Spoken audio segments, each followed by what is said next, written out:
Merry days were these at Thornfield Hall, and busy days too. How different from the first 3 months of stillness, monotony, and solitude I had passed beneath its roof.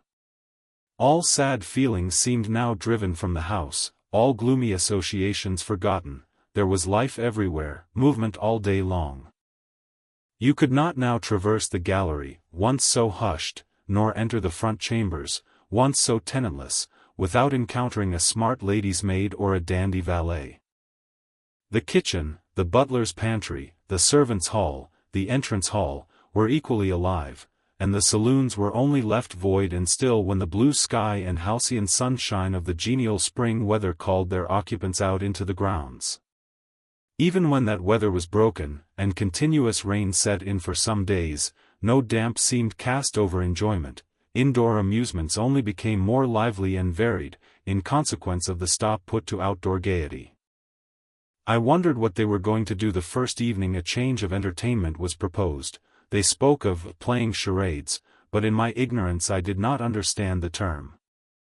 The servants were called in, the dining-room tables wheeled away, the lights otherwise disposed, the chairs placed in a semicircle opposite the arch. While Mr. Rochester and the other gentlemen directed these alterations, the ladies were running up and down stairs ringing for their maids. Mrs. Fairfax was summoned to give information respecting the resources of the house in shawls, dresses, draperies of any kind, and certain wardrobes of the third story were ransacked, and their contents, in the shape of brocaded and hooped petticoats, satin sacks, black modes, lace lappets, and were brought down in armfuls by the Abigails. Then a selection was made, and such things as were chosen were carried to the boudoir within the drawing-room. Meantime, Mr. Rochester had again summoned the ladies round him, and was selecting certain of their number to be of his party. "Miss Ingram is mine, of course," said he. Afterwards he named the two Misses Eshton and Mrs. Dent. He looked at me. I happened to be near him, as I had been fastening the clasp of Mrs. Dent's bracelet, which had got loose. "Will you play?" he asked. I shook my head. He did not insist, which I rather feared he would have done. He allowed me to return quietly to my usual seat. He and his aides now withdrew behind the curtain. The other party, which was headed by Colonel Dent, sat down on the crescent of chairs. One of the gentlemen, Mr. Eshton, observing me, seemed to propose that I should be asked to join them, but Lady Ingram instantly negatived the notion. "No," I heard her say, "she looks too stupid for any game of the sort." Ere long a bell tinkled, and the curtain drew up. Within the arch, the bulky figure of Sir George Lynn, whom Mr. Rochester had likewise chosen, was seen enveloped in a white sheet. Before him, on a table, lay open a large book, and at his side stood Amy Eshton, draped in Mr. Rochester's cloak, and holding a book in her hand. Somebody, unseen, rang the bell merrily. Then Adele, who had insisted on being one of her guardian's party, bounded forward, scattering round her the contents of a basket of flowers she carried on her arm. Then appeared the magnificent figure of Miss Ingram, clad in white, a long veil on her head, and a wreath of roses round her brow. By her side walked Mr. Rochester, and together they drew near the table. They knelt, while Mrs. Dent and Louisa Eshton, dressed also in white, took up their stations behind them.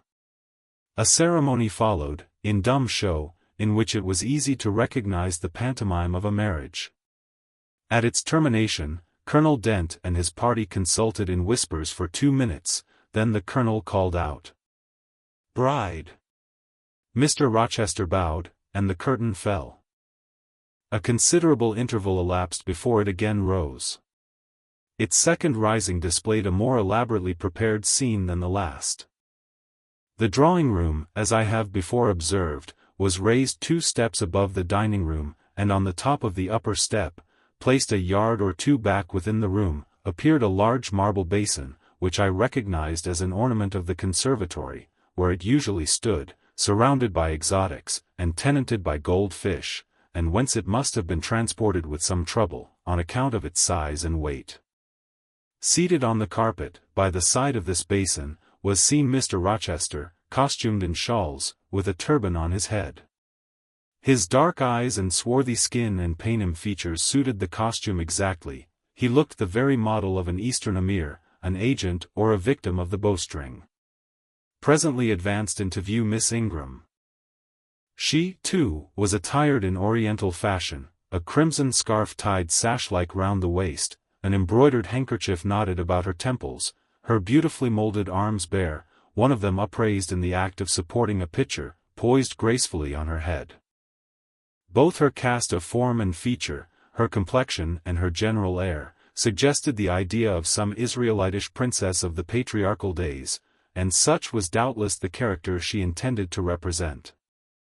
She approached the basin, and bent over it as if to fill her pitcher. She again lifted it to her head. The personage on the well-brink now seemed to accost her, to make some request. She hasted, let down her pitcher on her hand, and gave him to drink. From the bosom of his robe he then produced a casket, opened it and showed magnificent bracelets and earrings. She acted astonishment and admiration. Kneeling, he laid the treasure at her feet. Incredulity and delight were expressed by her looks and gestures. The stranger fastened the bracelets on her arms and the rings in her ears. It was Eliezer and Rebecca, the camels only were wanting. The divining party again laid their heads together. Apparently they could not agree about the word or syllable the scene illustrated.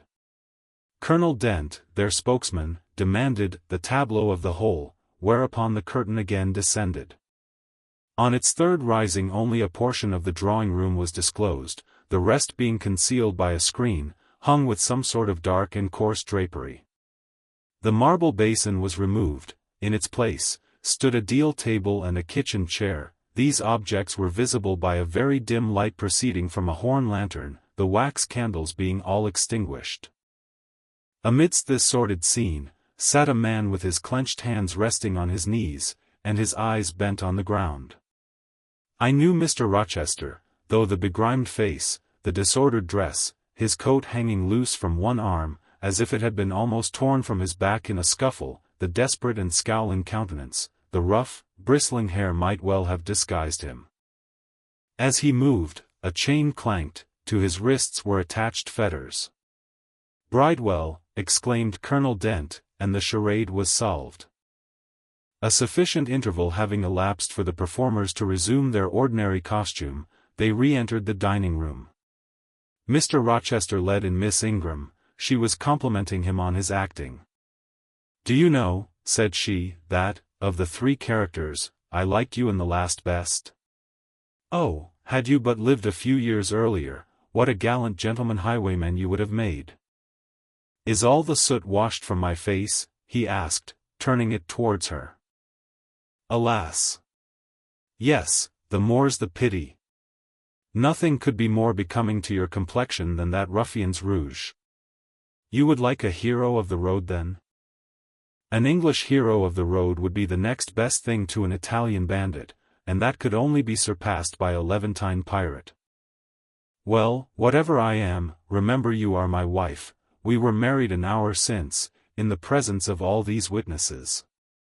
She giggled, and her color rose. "Now, Dent," continued Mr. Rochester, "it is your turn."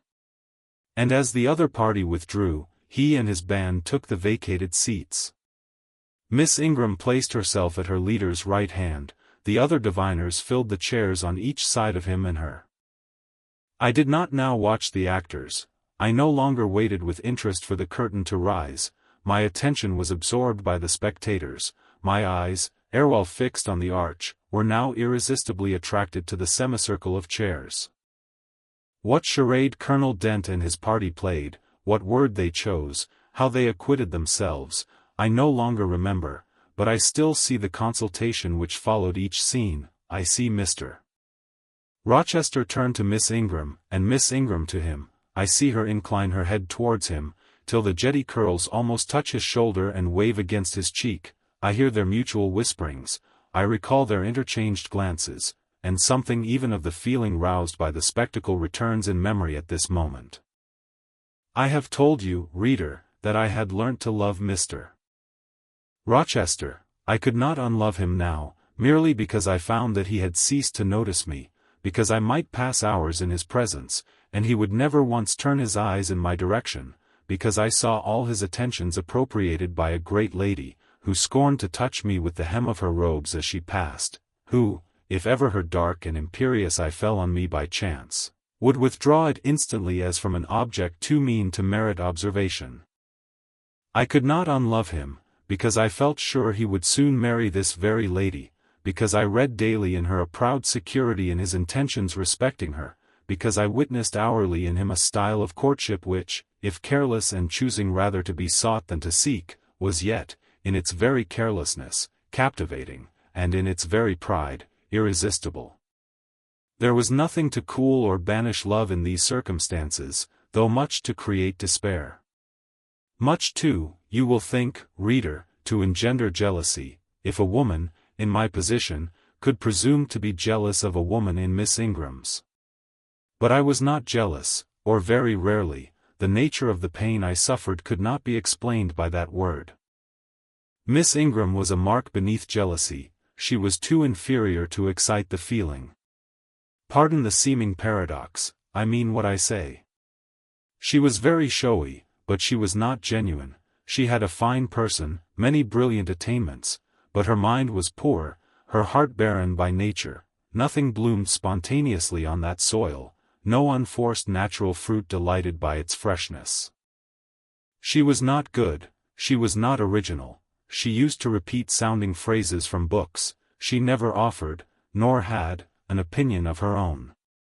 She advocated a high tone of sentiment, but she did not know the sensations of sympathy and pity, tenderness and truth were not in her. Too often she betrayed this, by the undue vent she gave to a spiteful antipathy she had conceived against little Adele, pushing her away with some contumelious epithet if she happened to approach her, sometimes ordering her from the room, and always treating her with coldness and acrimony. Other eyes besides mine watched these manifestations of character, watched them closely, keenly, shrewdly. Yes, the future bridegroom, Mr. Rochester himself, exercised over his intended a ceaseless surveillance, and it was from this sagacity, this guardedness of his, this perfect, clear consciousness of his fair one's defects, this obvious absence of passion in his sentiments towards her, that my ever-torturing pain arose. I saw he was going to marry her, for family, perhaps political reasons, because her rank and connections suited him. I felt he had not given her his love, and that her qualifications were ill-adapted to win from him that treasure. This was the point, this was where the nerve was touched and teased, this was where the fever was sustained and fed. She could not charm him. If she had managed the victory at once, and he had yielded and sincerely laid his heart at her feet, I should have covered my face, turned to the wall, and, figuratively, have died to them. If Miss Ingram had been a good and noble woman, endowed with force, fervor, kindness, sense, I should have had one vital struggle with two tigers, jealousy and despair. Then, my heart torn out and devoured, I should have admired her, acknowledged her excellence, and been quiet for the rest of my days, and the more absolute her superiority, the deeper would have been my admiration, the more truly tranquil my quiescence. But as matters really stood, to watch Miss Ingram's efforts at fascinating Mr. Rochester, to witness their repeated failure, herself unconscious that they did fail, vainly fancying that each shaft launched hit the mark, and infatuatedly pluming herself on success, when her pride and self-complacency repelled further and further what she wished to allure, to witness this, was to be at once under ceaseless excitation and ruthless restraint. Because, when she failed, I saw how she might have succeeded. Arrows that continually glanced off from Mr. Rochester's breast and fell harmless at his feet, might, I knew, if shot by a surer hand, have quivered keen in his proud heart, have called love into his stern eye, and softness into his sardonic face, or, better still, without weapons a silent conquest might have been won. Why can she not influence him more, when she is privileged to draw so near to him? I asked myself. Surely she cannot truly like him, or not like him with true affection. If she did, She need not coin her smiles so lavishly, flash her glances so unremittingly, manufacture airs so elaborate, graces so multitudinous. It seems to me that she might, by merely sitting quietly at his side, saying little and looking less, get nigher his heart. I have seen in his face a far different expression from that which hardens it now while she is so vivaciously accosting him, but then it came of itself. It was not elicited by meretricious arts and calculated maneuvers, and one had but to accept it, to answer what he asked without pretension, to address him when needful without grimace, and it increased and grew kinder and more genial, and warmed one like a fostering sunbeam. How will she manage to please him when they are married? I do not think she will manage it, and yet it might be managed, and his wife might, I verily believe, be the very happiest woman the sun shines on. I have not yet said anything condemnatory of Mr. Rochester's project of marrying for interest and connections. It surprised me when I first discovered that such was his intention. I had thought him a man unlikely to be influenced by motives so commonplace in his choice of a wife, but the longer I considered the position, education, and of the parties, the less I felt justified in judging and blaming either him or Miss Ingram for acting in conformity to ideas and principles instilled into them, doubtless, from their childhood.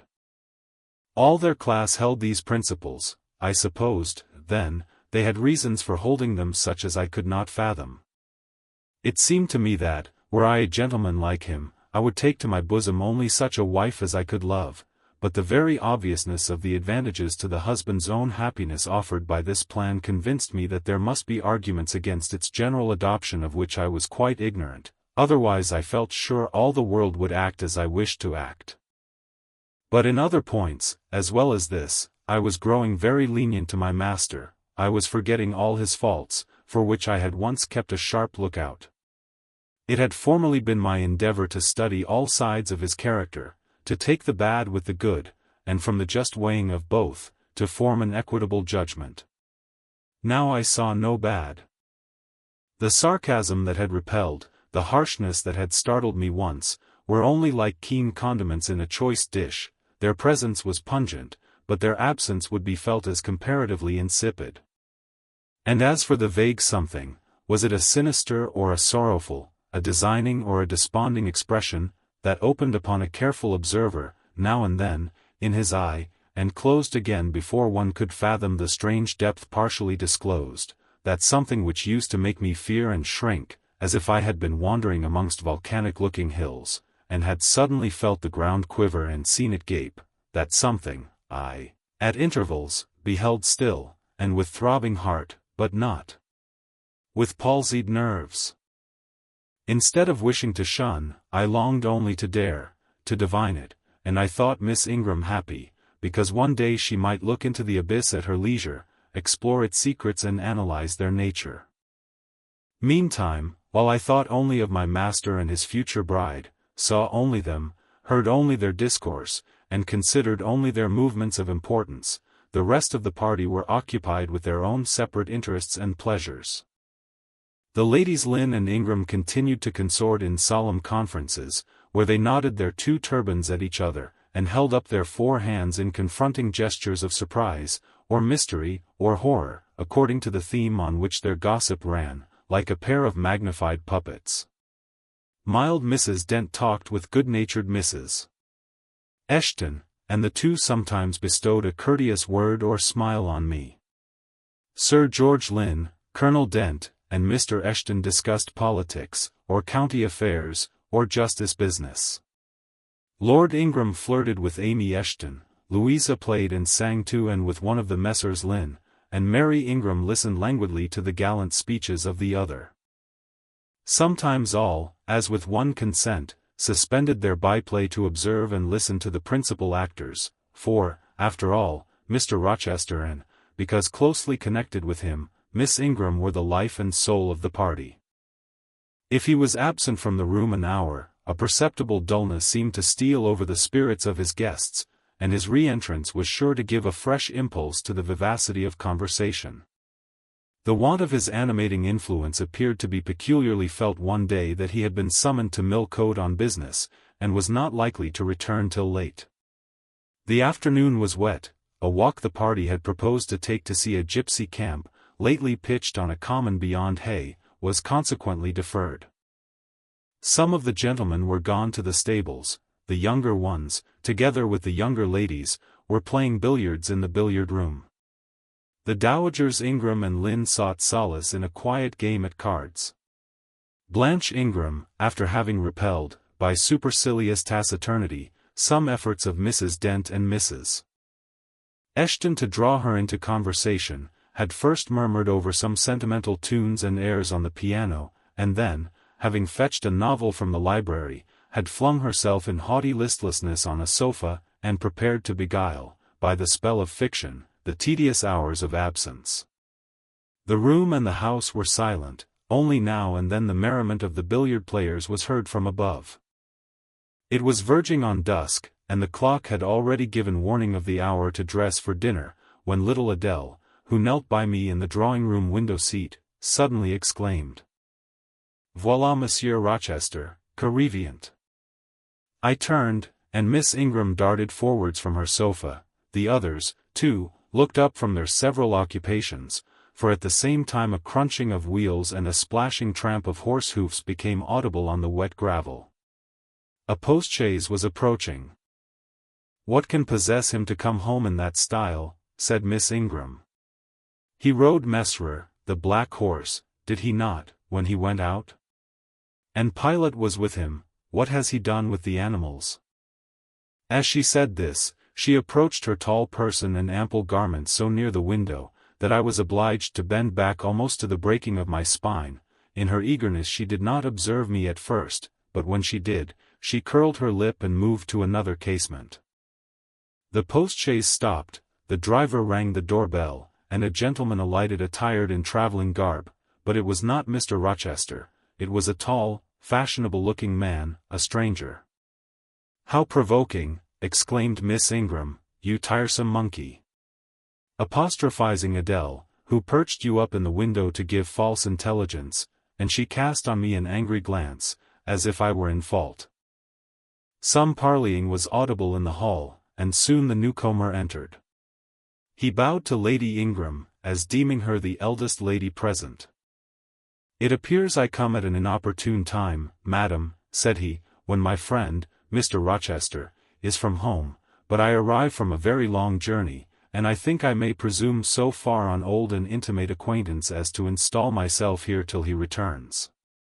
His manner was polite, his accent, in speaking, struck me as being somewhat unusual, not precisely foreign, but still not altogether English. His age might be about Mr. Rochester's, between 30 and 40, his complexion was singularly sallow, otherwise he was a fine-looking man, at first sight especially. On closer examination, you detected something in his face that displeased, or rather that failed to please. His features were regular, but too relaxed, his eye was large and well cut, but the life looking out of it was a tame, vacant life, at least so I thought. The sound of the dressing bell dispersed the party. It was not till after dinner that I saw him again. He then seemed quite at his ease. But I liked his physiognomy even less than before. It struck me as being at the same time unsettled and inanimate. His eye wandered, and had no meaning in its wandering. This gave him an odd look, such as I never remembered to have seen. For a handsome and not an unamiable-looking man, he repelled me exceedingly. There was no power in that smooth-skinned face of a full oval shape, no firmness in that aquiline nose and small cherry mouth, there was no thought on the low, even forehead, no command in that blank, brown eye. As I sat in my usual nook, and looked at him with the light of the girandoles on the mantelpiece beaming full over him, for he occupied an armchair drawn close to the fire, and kept shrinking still nearer, as if he were cold, I compared him with Mr. Rochester. I think, with deference be it spoken, the contrast could not be much greater between a sleek gander and a fierce falcon, between a meek sheep and the rough-coated keen-eyed dog, its guardian. He had spoken of Mr. Rochester as an old friend. A curious friendship theirs must have been, a pointed illustration, indeed, of the old adage that extremes meet. 2 or 3 of the gentlemen sat near him, and I caught at times scraps of their conversation across the room. At first I could not make much sense of what I heard, for the discourse of Louisa Eshton and Mary Ingram, who sat nearer to me, confused the fragmentary sentences that reached me at intervals. These last were discussing the stranger. They both called him a beautiful man. Louisa said he was a love of a creature, and she adored him, and Mary instanced his pretty little mouth and nice nose as her ideal of the charming. "And what a sweet-tempered forehead he has," cried Louisa, "so smooth, none of those frowning irregularities I dislike so much, and such a placid eye and smile." And then, to my great relief, Mr. Henry Lynn summoned them to the other side of the room, to settle some point about the deferred excursion to Hay Common. I was now able to concentrate my attention on the group by the fire, and I presently gathered that the newcomer was called Mr. Mason. Then I learned that he was but just arrived in England, and that he came from some hot country, which was the reason, doubtless, his face was so sallow, and that he sat so near the hearth, and wore a surtout in the house. Presently the words Jamaica, Kingston, Spanish Town, indicated the West Indies as his residence, and it was with no little surprise I gathered, ere long, that he had there first seen and become acquainted with Mr. Rochester. He spoke of his friend's dislike of the burning heats, the hurricanes, and rainy seasons of that region. I knew Mr. Rochester had been a traveler. Mrs. Fairfax had said so, but I thought the continent of Europe had bounded his wanderings. Till now I had never heard a hint given of visits to more distant shores.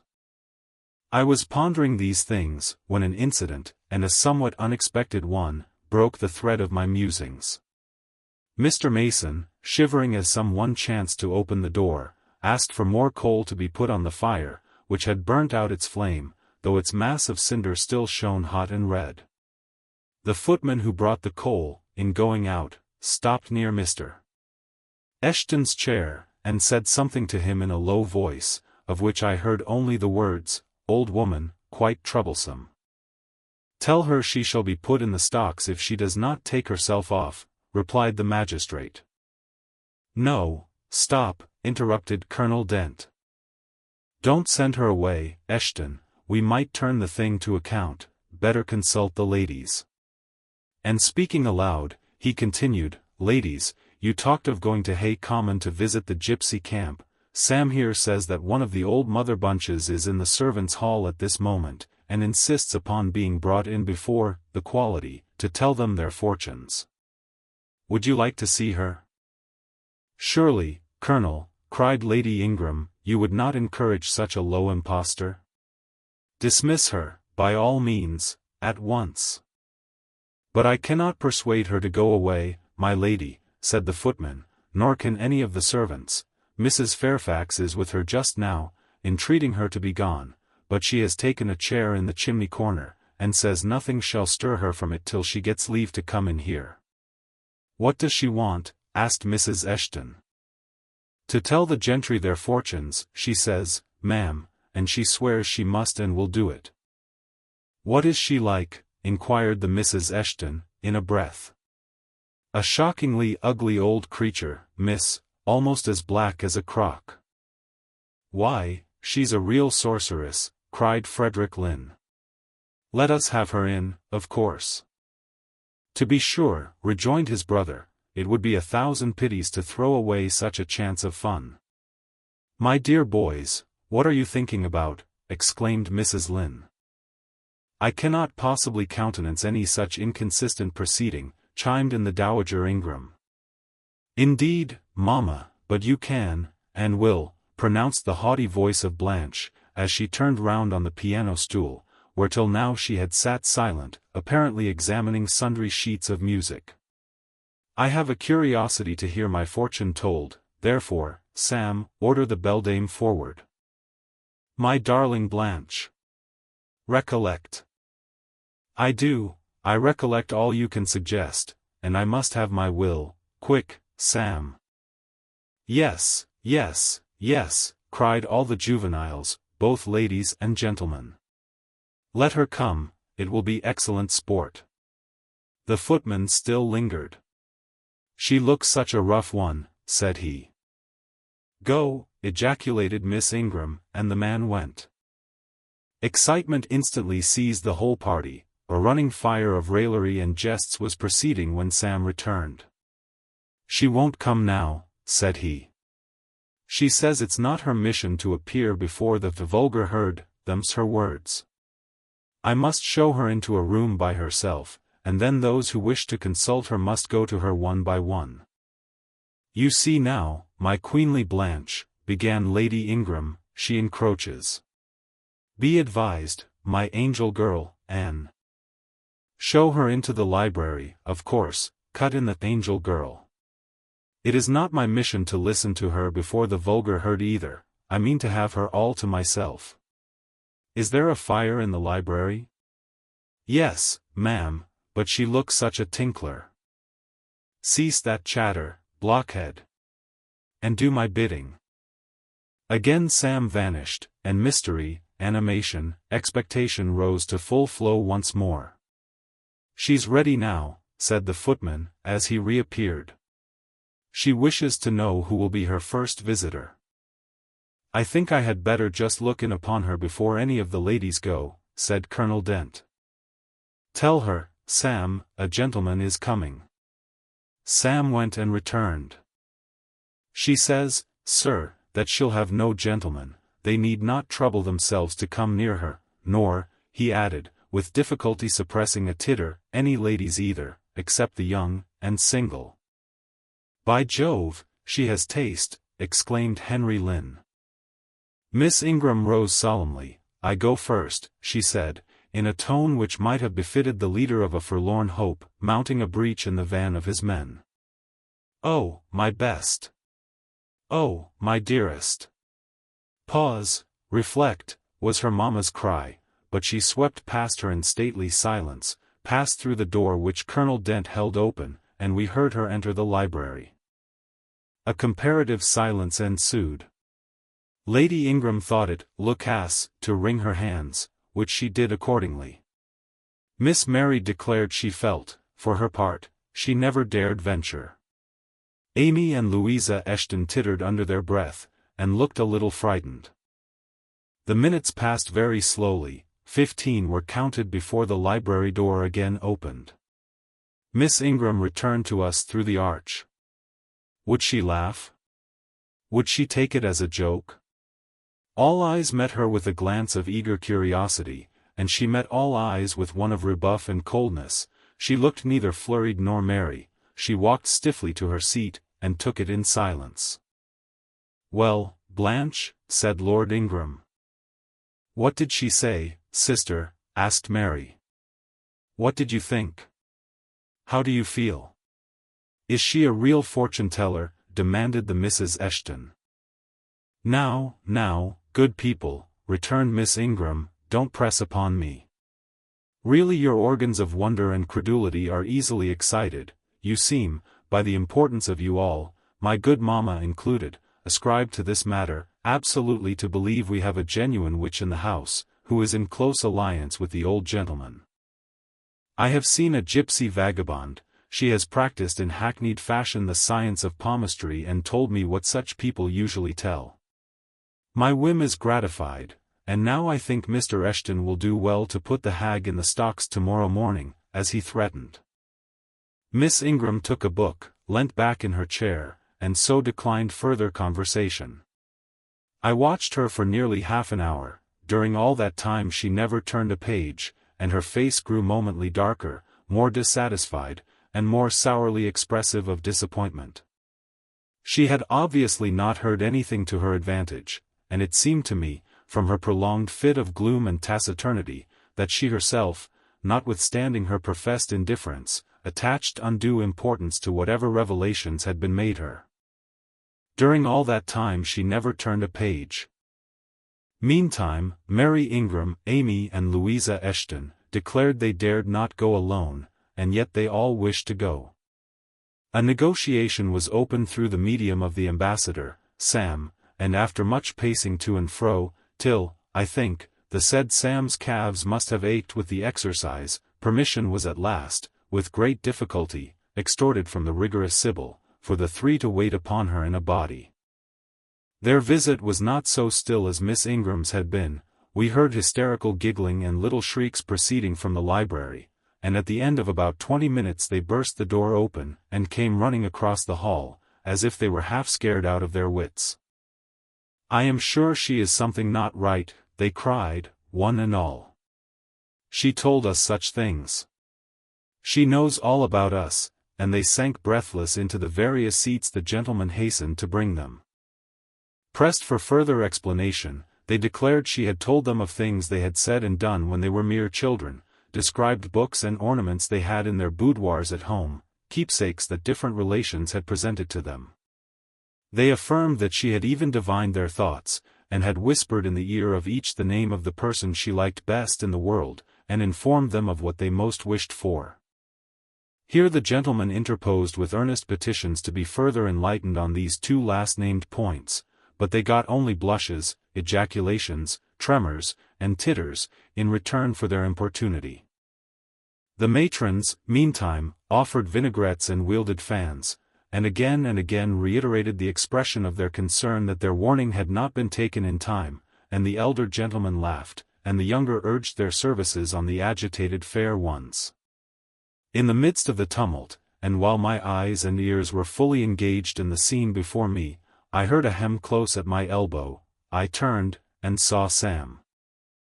"If you please, miss, the gypsy declares that there is another young single lady in the room who has not been to her yet, and she swears she will not go till she has seen all.